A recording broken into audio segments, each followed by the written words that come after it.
பெரும்பாலான செய்தி சேனல்கள் முதலமைச்சர் மு.க.ஸ்டாலினின் கட்டுப்பாட்டில் இருப்பதாகவும், ஈரோடு கிழக்கு சட்டமன்ற தேர்தலில் கொட்டகை அமைத்து வாக்காளர்களை அடைத்து வைத்ததை எத்தனை செய்தி சேனல்கள் ஒளிபரப்பு செய்தீர்கள் என எதிர்க்கட்சித் தலைவர் எடப்பாடி பழனிசாமி கேள்வி எழுப்பியுள்ளார்.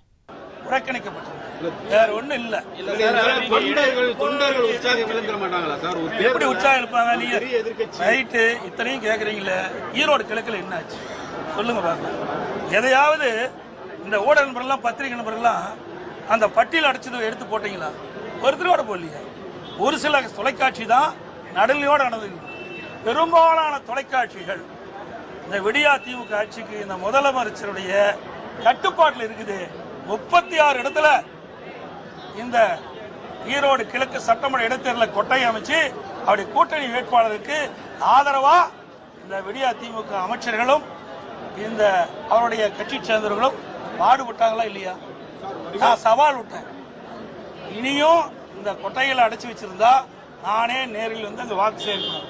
உடனே என்ன பண்ணாங்க, அந்த வாக்காளர்லாம் அழைச்சிட்டு பஸ்ஸில் ஏற்றி ஊரூரா போய் சுற்றுலா கொண்டு போனாங்க. இப்படி நடக்கின்ற பொழுது அங்க எப்படி சுதந்திரமா தேர்தல் நடக்கும்?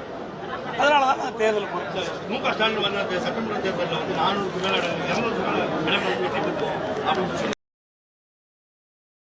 செய்திகளை உள்ளது உள்ளபடி தெரிந்து கொள்ள ரெஃப்ளெக்ட் நியூஸை சப்ஸ்கிரைப் பண்ணுங்க.